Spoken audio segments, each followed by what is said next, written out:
Hi, I'm Matt Henney with Project Q. Welcome to another episode of Q Conversations, our Friday live chat about LGBTQ issues. Today, we're talking with LGBTQ Atlantans on the front lines of the Biden-Harris campaign just a day after the Democratic National Convention wrapped up. Joining me are Simone Bell, a former state lawmaker who is now a senior advisor to the Biden-Harris campaign in Georgia, State Representative Sam Park, who spoke at the convention on Tuesday, and Glen Paul Freedman, a longtime community and Democratic Party activist who is a delegate to this week's convention. Welcome to everyone. Thanks for being here today. Thank you for having us. Thanks for having us. Matt. Also joining us is Project Q's Mike Fleming, who is moderating the online chat, which is to the right of your screen. Feel free to drop comments in there during the event. And if you have any questions for our panelists, please put those in the Ask a Question feature at the bottom of the screen, and we'll get to those during the event today. And we have, let's see, a poll you can answer as well. You can hide that. So feel free to do that at the bottom of your screen as well. And we'll just jump right in and get to the questions. So what a week. The convention ended last night and Joe Biden is now the official nominee. What did y'all think of this first ever virtual convention? Simone, you want to take that one first? So I thought it was amazing. I really enjoyed it. I thought this new format gave folks the opportunity to really be there in the room, as opposed to so far back and watching everybody else have the fun. And this felt like we were in the room able to have the fun. I think most importantly, I really loved the roll call situation and seeing the diversity across America. So I was really excited about it, and I really hope that this is something we continue. Glenn or Sam, any thoughts about overall about the convention? Sam, did you want to go first? Sure. So, I was just going to say, I thought they also did an amazing, fantastic job. I'm actually very glad that they did a virtual convention, because I think that also demonstrates that we take this pandemic seriously, that we're trying to do everything that we can to keep folks safe, as demonstrated by our actions.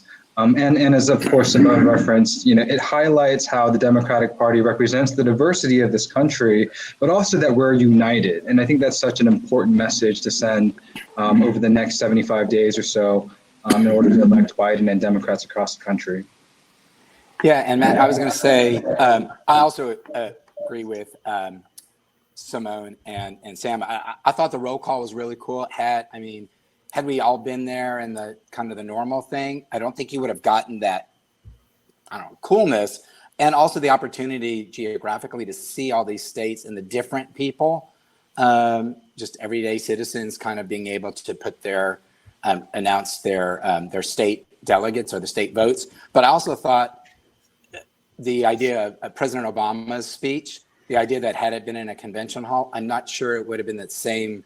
I think it would have been awesome, but I think the way where he did it and how he was doing it was really cool. And I was really glad that a lot of the from Georgia, that Sam Park and Stacy and even Keisha, that we got some really good Georgia time on that. And I thought it was really cool. Right. Although, you didn't get a nice trip to Milwaukee. So, maybe that's a good thing, maybe not. Simone, you made history in 2009 when you won election as the first openly lesbian African-American state lawmaker, not just in Georgia, but the country. And now you're working on a presidential campaign that is also making history. What does that mean for you? I think it's a great time, and it's long overdue. Most folks don't know that when I was going through my campaign, maybe some folks out there do, but I really couldn't focus on that part of it. My focus was making sure I was knocking doors, talking to voters, and getting elected. So it's really an amazing time to be able to sit back a little and watch that happen for another Black woman. I think it speaks to, as each of us have already talked about, the diversity of the Democratic Party and the importance of making sure that our representation on the highest level is a part of what America looks like. So I'm super excited to be a part of this campaign. And I think that that is just one additional cherry on top of the cupcake. Great. LGBTQ visibility was high during the convention this week, and that included, Sam, your speech on Tuesday, where you were included in a montage of 17 rising Democratic stars. Sam, when were you asked to take part? Sort of how did that come together, and what did the moment mean to you? So they called me a few weeks ago, and quite frankly, like, I thought it was a prank call. I thought it was one of my friends, like, playing a joke on me. But when reality struck, I was incredibly honored and humbled, to have the recognition as well as the opportunity to help bring more attention to Georgia and to let the rest of the country know that Georgia is changing. The fact that, Georgians elected a openly gay Asian American millennial says something about where we're moving toward. The other thing that really struck as I've had a little bit of time to kind of self-reflect, in that I think myself, along with Mayor Garcia from Long Beach and Representative Malcolm from Pennsylvania, we are the first openly LGBTQ elected officials to be a part of a major party convention. And in making that history, what came to mind for me was that, I had this opportunity because of people like Simone Bell breaking barriers and making history. And it's one of those things in which it's a reminder that, especially for the LGBTQ community, it's bigger than just one person. And as a Democratic Party also represents the diversity of this country, so does our community. And that's something incredibly proud. It's incredibly proud to be a part of that. And of course, as Harvey Milk once said, when we're able to win as an openly LGBTQ individual, it sends a green light and a signal that if we can make it, anyone can make it. And I think that's such an important message to get across in this moment of time. And Sam, during your speech, you talked about the impact of COVID-19 on teachers in Gwinnett. Why did you decide to address that?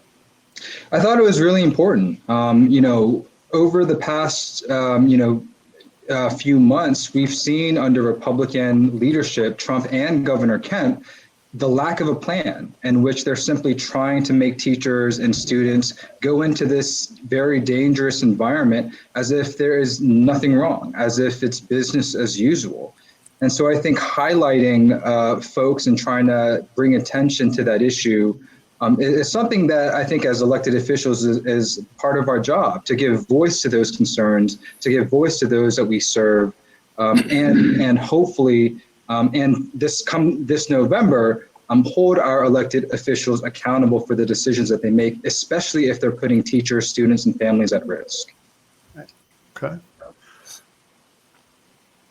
Glen Paul, the LGBT visibility at the convention included a diverse slate of delegates in Georgia. There were at least 5 LGBT folks among them, including you. Was this your first time as a delegate? And what was it like this year, since the convention was virtual for the first time? Yeah, it was amazing. And just to clarify, and I may have given you wrong information earlier, so there were 15 LGBTQ self-identified voting delegates from Georgia. Oh, wow. Okay. So, and I'm sorry, but overall, I mean, I think it's amazing. It should be known that out of all of the voting delegates for the convention, there were 635 LGBTQ individuals. So I had to verify to make sure. But but as myself, the first time to a convention and as an out gay man, also not being able to attend in person. But I thought it was really important because I think that this convention really showed me how much they show us as human beings and show us that we are important and part of the process. I mean, throughout Kamala Harris's speech, through even President Obama's, and almost all of the speakers, including Vice President Joe Biden, all mentioned about what's going on, but always mentioned about LGBTQ and issues. And so I was really proud. And I mean, I wish we could have been there in person, but I just thought it was amazing. And I was really appreciative that almost all of the speakers and everything, we were mentioned and highlighted, and which I think is important, and especially the issues and a lot of stuff that we're going through. And I'll ask this to all three of you, but Glen Paul, you can go first. Did y'all have a favorite moment of the convention this week? So for me, I mean, outside of I think the roll call and some of it, but I have to say last night, I really was just crying that I thought the tribute to John Lewis, and maybe because he was my congressman and all of ours, and a lot of us knew him, it was just amazing to that. So that was amongst, I mean, all the other speeches, but that really was important to me. Right. Sam or Simone, do you have a favorite moment that stands out? So for me, I think having an opportunity to watch myself on TV with my family was something very, very special. I ran for office, after I was inspired by my mother's battle against cancer. She passed away about 1.5 years ago. And so to be there with family as part of this journey was something just really, really special. And you had a watch party as well, right? Yes. Wow, just one? I think I had like one thing for every night of the week. If I had to pare it down to one thing, I think what I liked most, definitely Senator Kamala Harris. Her speech was amazing. I think we got to know her. I think a lot of folks got to know her in a very different way, who may not have been following her before. And so just seeing the excitement on her face and seeing her in a new way and the words that she spoke, I think she really presented herself to the American public in a new and a fresh way. And that felt really good. That felt really, really good. So, but, I was in tears every night for, from one thing to another, and sitting there and reflecting and, thinking about, I think the overarching thing for me was to really think about where we are now as a country and who is in a leadership position, and then seeing the possibilities of what we know is to come, and that we do have a choice, and that we don't have to stay in this, what feels like a rut, what feels like depression, what feels like attacks, which are attacks every Friday at 4:00. So that's probably what I would say is the most meaningful part, is just a sense of hope that we can get past this. Okay, great. So I'm going to get to a question from one of our attendees. John asked, he said the convention this week has been inspiring and positive, but he wanted to know, despite the DNC's political goals to win decisively at the voting booth, how can Democrats move beyond being, quote, nice and snap back at the words and actions and inactions of Republicans? And what would you say to encourage strong and compelling messages to non-voters and extremists on both sides regarding the range of issues? That's a lot. Who wants to take that one? So I can take a stab at the question. I mean, I think one of the things that especially Obama highlighted was that, these are not normal times. And this fight isn't just one political party against the other. I think we have to recognize that this is a fight for our democracy. This is a fight for our republic, which, as imperfect as it has been, has allowed us to continue to make progress as people of color, as members of the LGBTQ community. And that's something that's precious, something that we need to do everything that we can to preserve. And so, especially for those who are apolitical or don't want to hear, the back and forth, like I can't do, I would encourage each of us, especially those who are politically engaged, to particularly reach out to those folks, educate them, empower them so that they can vote and actually help determine the direction of this country. And Matt, I was going to, I'm sorry. And I was going to say for me was diversity.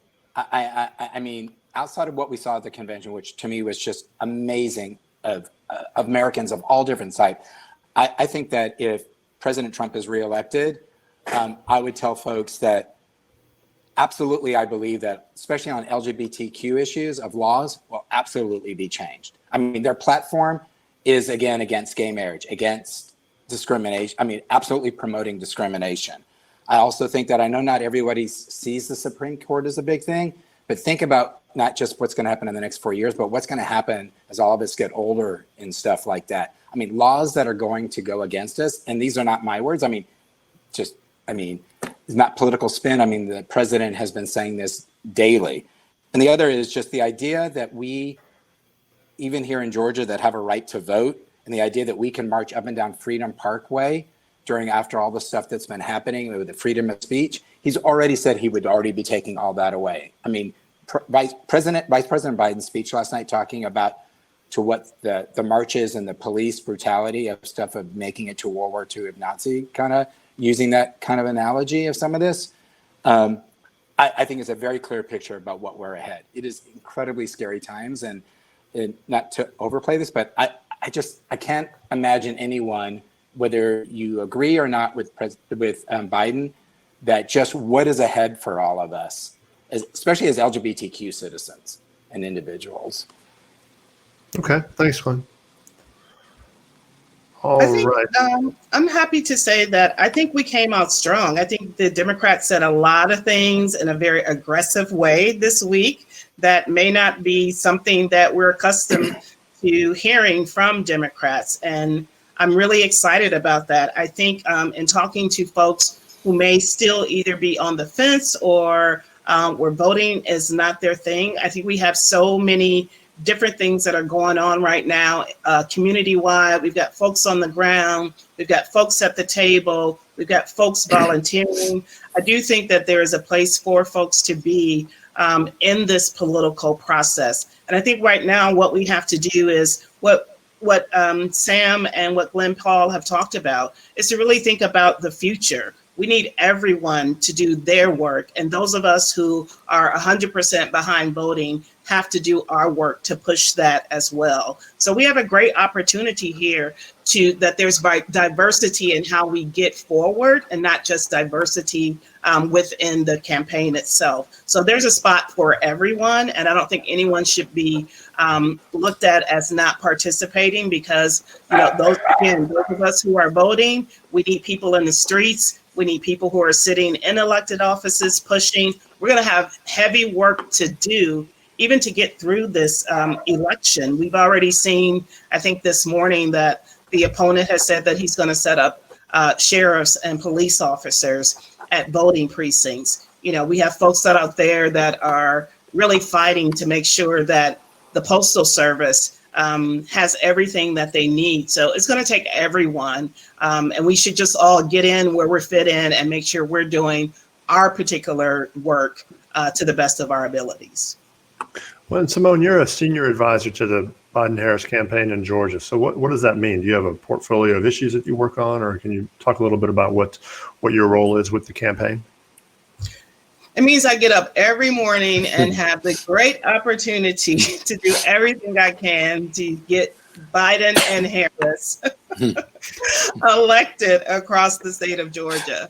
I think what's really interesting is we talked about this before we came live. People are like, oh my God, you get to do this and you get to do that. And I'm like, no, I get to sit on the phone all day and beg people and push. But it is a great position to be in, because I do have the opportunity to have my hands in a lot of different parts of the campaign. Of course, creating strategy for Georgia, mentoring folks who are working in other departments, listening on calls and having input, particularly with our neighbors in North Carolina and Georgia, because we're part of a Southern pod. And so coming up with the strategy, particularly during COVID, like we're having to campaign in a way we've never had to campaign before. So we're kind of flying the plane and building it at the same time, which I've always hated that particular type of anecdote. But the reality is that's what's happening. And that's exciting to be a part of that. So, scouring the internet, the interwebs to make sure that I'm reading all of the articles and able to provide information. I've traveled up to North Georgia just to kind of drive around, see what the opponent is doing, seeing if there are signs out, different things. So it's pretty much just you're a senior advisor, you've done this before, work hard, help us get it done. Are there, in terms of LGBTQ visibility, there's you and also, I believe, Reese McCraney, who has worked in past campaigns and most recently at City Hall in Atlanta. Are there other LGBTQ folks in the mix? Oh, of course. Queer folks, we're everywhere. We're running every movement. So, we may not know each other by name, but I can assure you with the amount of people that it's taking to get this done across the country, absolutely. And we're good at it because we know how to fight for our rights to party. And one last question for you, Simone, that's sort of related to this. Chanel is it one of the attendees, and she wants to know, when will Georgia receive yard signs? We were talking about yard signs before we went live. Well, look, I see something on Glen Paul's wall. So this is the thing. One of the big things that's happening right now, and I mentioned COVID, is us trying to figure out what this looks like and to be responsible around COVID. What we know of our opponents is that, for the most part, COVID is not an issue for them. So they are out and in the field and doing their work. We have to be responsible and figure out how to do that work. So a lot of calls this week, while we're also working on the convention, was what does no contact campaigning looks like? Are we going to do door hangers? Are we going to try to canvass, wearing masks? Is there a way that we can set up a place where folks can come and get their yard signs? So we have a lot of work to do around that. On the national level, there is a health council who's trying to determine that. I think one of the things that folks should also understand is that what we see happening in Georgia with our particular numbers and the resistance to our quote unquote leadership to take a stand and mandate masks, that has a lot to do with what type of work we can do during this particular campaign. So we'll continue to have those conversations. We had a very in-depth conversation actually on yesterday, and we'll pick that up again on Saturday. We don't think we're going to be doing much of anything in person through September. So we're already looking to October. So I would say to folks, if you want your yard signs and you want your door hangers and you want all of your literature, we have to really push to make sure that we're getting these COVID numbers down. Okay, thank you for that. And let's see. I think we've touched on this throughout all of the questions, but wanted to just hammer it home for folks. So maybe Sam or Glenn, if you want to take this, how important, spell out how important this election is for LGBTQ folks. Sam, I'll let you. That's my guess. Okay. So first, let me also say I'm glad that Chanel's on it, and it was great to serve with her as a delegate and her really speaking up on a lot of the issues within our LGBTQ community. For me, it's important is that having a Democratic president, and the idea that, and just thinking about even during the Obama years, but even going now forward to the next 4 years with President Biden doing that, he came out first on same-sex marriage. And taking that aside, but to me, the hate crime bills that are going to be in front of states, a federal civil rights bill that includes LGBTQ individuals that could also push into statewide. And the idea of not being fired from your job, and the idea of talking about protecting these laws and adding new laws, I think we will absolutely be moving forward, and that we have a great chance of pushing those on state levels as well as down on the federal level. I absolutely believe that if President Trump is reelected, none of that is going to happen, and I think it's all going to be in the reverse. So for me, I feel like I can't stress enough that to everyone that President Biden is not, Vice President Biden is not perfect by any means, nor is any candidate, but a stay at home and not voting for him is absolutely a vote for Trump and against our community. So, I mean, for me, that's really important, just the different issues that we have. And of course, Sam, I know you can speak to more being in the state legislature and how that would all affect everything. Yeah, I mean, I would definitely echo a lot of your statements. A good piece of advice that I've been given, which, I think is a great way to determine one's characters and help to determine who you should vote for, is to look at their prior record, right? One's past is often a generally good indicator of what they're going to be doing in the future. And then more important than anything, I think, especially with all the disinformation, the misinformation that's out there, don't necessarily listen to what people are saying, but look at what they do. And if you look at the Republican Party, especially in the Georgia state legislature, but also in the US Congress at the national level, look what they've done. Democrats, in the US Congress, for example, they've introduced the Equality Act. That hasn't moved forward at all. And we know who our allies are, and that's Joe Biden and Democrats, right? And that's been demonstrated time and time again. I think Glen Paul mentions, again, the importance of the courts, especially with different and various attempts to challenge non-discrimination statutes. Are we going to see, another infringement upon or attack against the Obergefell opinion? I think all of those things are incredibly vital issues that we have to be very, very mindful of watching.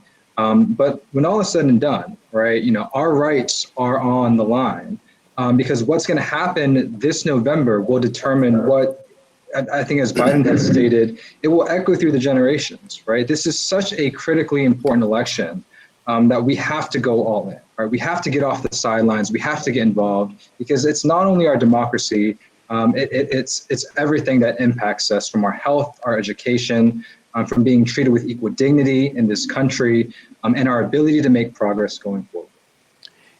And Matt, if I can just say one more thing, is we should also look at this, that from our community, that we represent a lot of different individuals and how we each self-identify.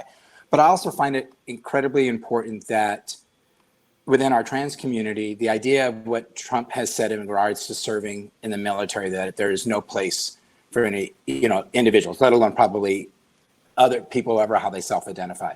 But I just think it's important that we, and not just as Democrats, but the idea is people of our community, LGBTQ, that we have to fight for everybody. And especially with those members in our own community, we have to speak up and speak out against this kind of stuff. So again, I just want to echo that this election is incredibly important. And I know some people may or may not take it seriously, but there are a lot of issues important. And for me, one of them is also that for individuals of the trans community, also serving openly and proud in the military and other forms of government. Okay. And so that's a great pitch to LGBTQ voters. Is there a pitch to people? I guess there's still undecided people that haven't figured out how they're going to vote in November. Why? That's probably a whole topic for a whole different show. But is there a pitch to make to undecided folks besides, just voting against Trump? What can you say to those folks to get them off the fence? I think we have a strong platform. And I don't want it to be vote against Trump, but I think we actually have to, as Sam said, look at what each one of them has done. And we can even just go through this particular convention. If you put Vice President Biden up against what our opponent has done, just in the basic things in life of being empathetic and being caring and being willing to listen, coming into this particular position, ready to go on day one, already having relationships, not just across the country, but across the world, having worked in tandem with folks. I think if you just keep it there and you can see the differences between the two, and then you can go deeper. Of course, we want to go deeper than that, but just on the basic level, the difference between the two, how would you want to live your particular life? And I would much rather live a President Joe Biden life than to live the life that we're living right now with the other guy. Okay.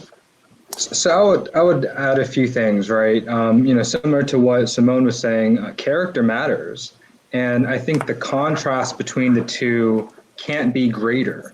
At the very least, you have someone who has experienced an enormous amount of personal hardship and tragedy, and that's made him a better person, a stronger person, someone who can connect with individuals who've likewise faced tragedies in their own lives. And yet you have a man currently occupying our White House who the only thing that he cares about, based on what he says and what he does, is himself. Over the next 4 years, God forbid, if Trump gets reelected, the kind of rhetoric, the kind of division, the kind of fear, it's only going to get worse. And I don't know whether or not our republic can continue to survive that. Last thing I would say, look at what Trump and how he has handled, including the Republican Party today, how they have handled the coronavirus pandemic, right? 1,000 Americans are dying today, and they're acting as if nothing's wrong. 170,000 Americans and counting have died in just the past few months, and they're acting as if nothing is wrong. That's terrifying to me. The thing that gives me hope in the midst of all this is that we, the people, do have the power. No matter how hard they're going to make it is for us to vote, no matter how many barriers they're going to put up, we are going to come out and vote. Just as Stacey demonstrated back in 2018, the people are ready for change, and we're going to continue to fight no matter how long it takes for us to get there. And God willing, all of us will come out. We'll, between now and November, do everything that we can to encourage people to vote and to vote for Democrats up and down the ticket to save our republic and get us back on track to move us forward. Absolutely. And Matt, I would say also is that, as you were saying, outside of this, against President Trump, just to me, against those who are sitting, Republicans who are sitting in the Senate, and that already wanting to dismantle healthcare. And for me and my friends who desperately need it is so important. Friends, all of us have friends who have been affected, sadly, by COVID-19. And again, we have Republicans who believe it's fake and are going with QAnon, if I'm pronouncing it correctly, promoting them as the true factual when it's not. The government is not doing any fact-checking or doing a campaign about explaining about COVID-19 and about going back to school. And a lot of us LGBTQ, members may have children and are making those decisions about that, as well as the economy. And then I'll just throw one last thing, and this is not, as you were saying, not for Trump, but in Georgia, we have 2 open Senate seats. It's very unheard of for a state to have 2 open seats at the same time. So here we also in Georgia have an opportunity to help change the tide, which would help on some of these issues that all 3 of us, or all 4 of us have just talked about. We have even healthcare being, and COVID-19 being at the top of the list. Sam, you mentioned this in your last response, the Abrams campaign and the voter suppression issues that were in 2018, and so I wanted to ask all of you about that. I think all of you worked on that campaign. Are you concerned about problems with voting, whether it's voter suppression or some of the same problems that we saw in the June primaries with just access to people being able to vote? Are you concerned about that and how it might impact the election in November? I am personally very concerned, but I think, I am very, very happy that we have someone like Stacey Abrams and Fair Fight, who is in multiple states, trying to protect our democracy and empower the people, because that's what it's all about, right? We are the model for democracy in this world, right? And if we are not successful come November, the world becomes a much more dangerous and darker place.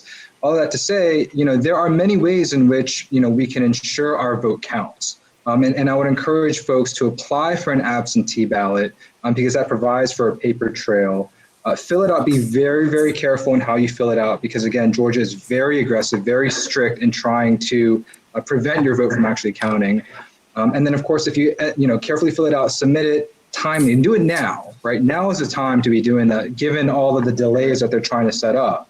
And then, of course, if you have any issues or challenges, go to the Georgia voter protection line that you can find on georgiademocrats.org. Okay, Simone or Glen, anything you want to add? Yeah. Go ahead. Oh, I'm sorry. Simone, go ahead first. Okay. So yeah, I think we should be concerned about it. And here's the thing: so voter suppression never ended, coming out of, Reconstruction era, with just trying to keep folks from moving forward. And so I got involved with fighting against voter suppression when I first ran prior to running for office, but heavily in 2009. So what we see happening now, particularly in Georgia, what we saw happen with the Abrams campaign was at least 10 years of my life being involved in correcting that. And we have so many people who have been working on that for decades in Georgia. The culmination of that was 2018, and then coming out of that is Fair Fight. And there are so many organizations here in Georgia that are working to make sure that people's votes count. I think it would be a good idea for people to get involved with them. You can always go with Fair Fight. You can go with the New Georgia Project. You can go with Helen Butler's groups. Like there are Women on the Rise. We have so many organizations that are doing everything that they can. The Democratic Party of Georgia, I believe, as Sam said, the voter protection.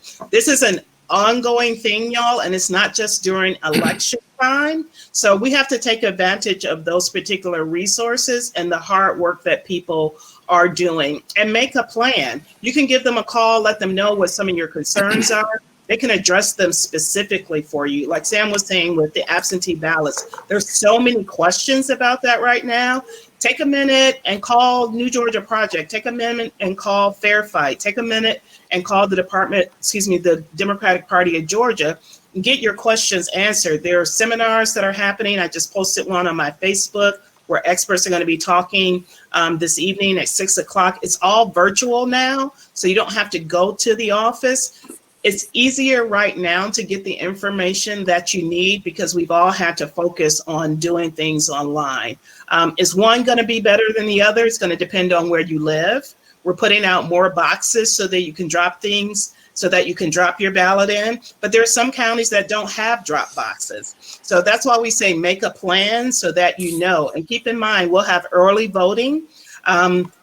As we did before, we're creating new spaces to be able to do that so that contact is limited. So we'll have several different options. And people will have to decide what works best for them. And then also to help their friends be able to make their decision. You can become the expert of your friends around how to get out to vote this time. You do the research, 10, 15 minutes, maybe 30 minutes at the max to find out what's happening. Post it on your social media, get with your friends, on your virtual, through your Zooms and your virtual cocktail hours, and make a plan and just keep listening out because things are changing every day. We're filing lawsuits. Things are coming out of the Secretary of State's office, making adjustments to things. We're going to have to really stay on top of it. And then getting more people to vote. The more people we can get into the voter poll, the harder it is going to be for them to come up with new ways to suppress the vote. Okay. Go ahead, Glenn. Thank you. And I was just going to say that, 2018 was historic voter turnout for that. And there were a huge amount of, obviously, problems, just like Simone and Sam were talking about.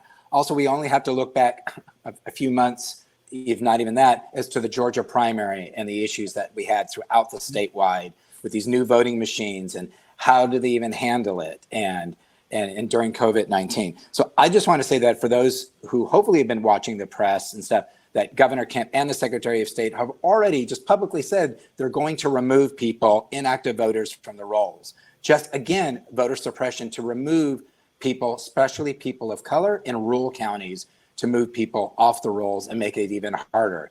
I implore everyone you should always be checking on the Secretary of State site under My Voter page to make sure that you are active, that you have not been removed, and that there's time now to rectify that. And like Sam said, if you haven't requested a ballot and that's what you feel comfortable in doing for absentee or mail-in, and again, don't get confused by the different terms of that, then that's what you should do. If you are comfortable in voting in person and wearing a mask, that's what you should do. But you should make a plan early. I thought it was great last night, but how they always talked about that. But I can say for all of us that live here in Georgia, you really do need to make a plan. If you live in Fulton County during early voting, State Arena, huge place. It worked very well from what everyone said, in that it's a large space to vote. And so places throughout the state that you should be able to vote early is really important. I believe that in this state, that the governor and the Secretary of State are going to do everything in their power to ensure that people cannot vote. They did it before. There's no question you have a president that is now pushing that thing. So again, the only way for them to win is to scare us, and we shouldn't be scared. We need to vote, and we need to do everything that is at our disposal to make sure that you get the ballot or go vote in person. Okay.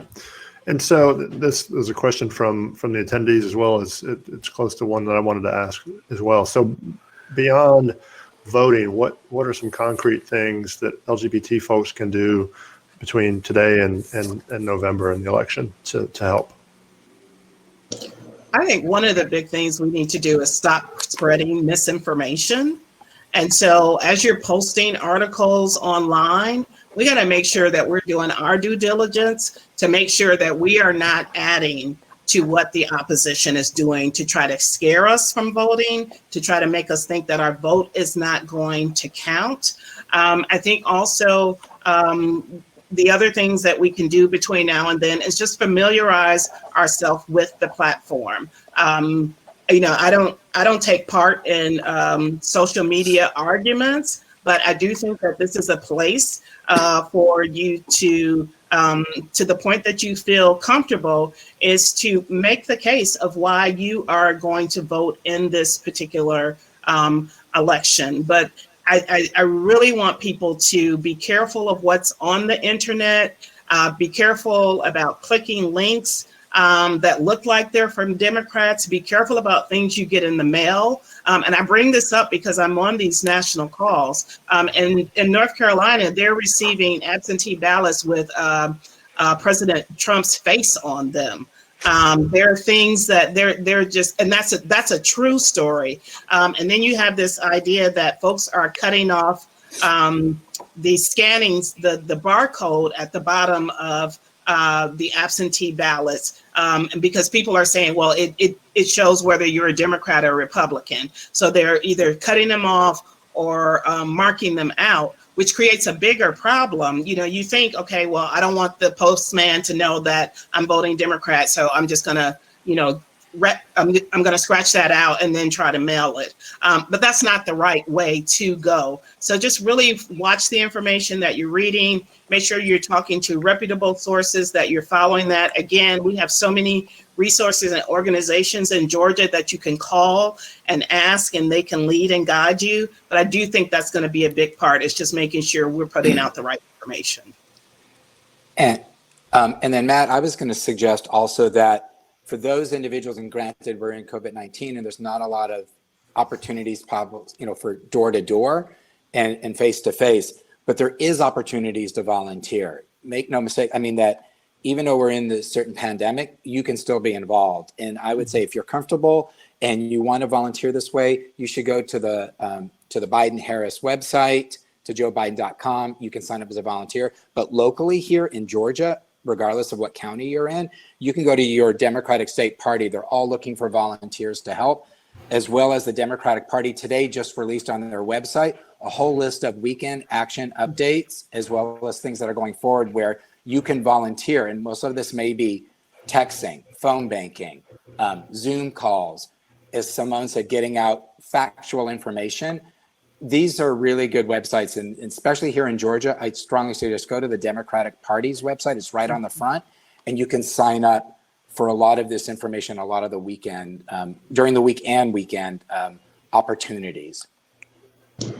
One thing I would add to the conversation would be, I think on the ACLU's website, ACLU of Georgia, you can apply to be a poll worker. I think that's one of the things that we're going to need a lot of to ensure that the lines aren't similar to what we saw in June. And of course, even thinking back in 2016, in Gwinnett, 4 hours to vote. during early voting, which is just absolutely unacceptable. But I'd encourage folks to really get involved, as Glen Paul had said, volunteer your time, your effort, your money. Again, we have to go all in. There's so much on the line. I hope that for all of us, come November 4th, no matter what happens, at the very least, we'll have no regrets. But now is a time in which we have to go all in and do everything that we can to get Biden elected and preserve our democracy for future generations. Okay. So as we bring the Q&A to a close, I want to thank everyone for taking part. After the event, you'll get an email with a link to a replay. And a big thank you to Simone, Glen, and Sam for your time today. One last question to each of you. Where can people follow you or find out more information about you or about the campaign? Simone, you want to go first? I don't know. I guess hit me up on Facebook or, yeah, that's probably the easiest way for me. My number is listed, but please don't use it all the time. Is there a Georgia website for the campaign, or is it just the national website? Yeah, the national website, and then just sending people to the DPG. Like I said, my position is kind of all over the place. So, if we all know each other and you have a question, hit me up and I'll try to find an answer for you. But there are folks that is specifically their day job to get that done. So, yeah, I would sign up on everybody's Facebook page, DPG Facebook page, Biden Facebook page, ACLU Facebook page, Fair Fight, all of the amazing resources that we have. And that's going to be the best way to stay connected. But, hit me up. And if I can help you, like I always do, I will try to get you connected to folks. Sam or Glen? Glen, if you'd like to go. Sure, and we'll give you Sam and our state rep. So I was just going to say by all means, my Facebook page or Twitter, but I will also say I work full time for, I work for the Abrams campaign and I work full time for Fair Fight. And I would strongly suggest to fairfight.com is the best place. You can find me, but also a lot of information about voter stuff. And since I get my last second, I'll just say also just remind everyone that when you do vote, please just don't stop at the top of the ticket for Joe Biden and Kamala Harris. And I don't want to steal Sam's thunder for something, but Sam is also on the ballot, and that we have an amazing amount of LGBTQ Georgians who are running this year. And please take the time to do the entire whole ballot and support these individuals. So it's just so that is my my message is go all the way up and down on the ballot and vote and really support our Georgians and LGBTQ candidates. So that's for me. Thanks for the shout out, Glen. If y'all would like, you can follow me on Facebook and Twitter. My handles are Sam for Georgia. On Instagram, it's Rep Sam Park. And I just wanted to take a moment to again, thank Simone Bell for everything that she's done in the legislature, breaking barriers, paving the way for me. I hope personally that I'll be able to help honor your legacy by doing the same for others. So thank you for everything, as well as helping us turn Georgia blue. Thank you. All right, everyone. Thank you again. Stay safe, wear your mask, and make sure you vote. Have a good weekend. Bye. Thank you so much.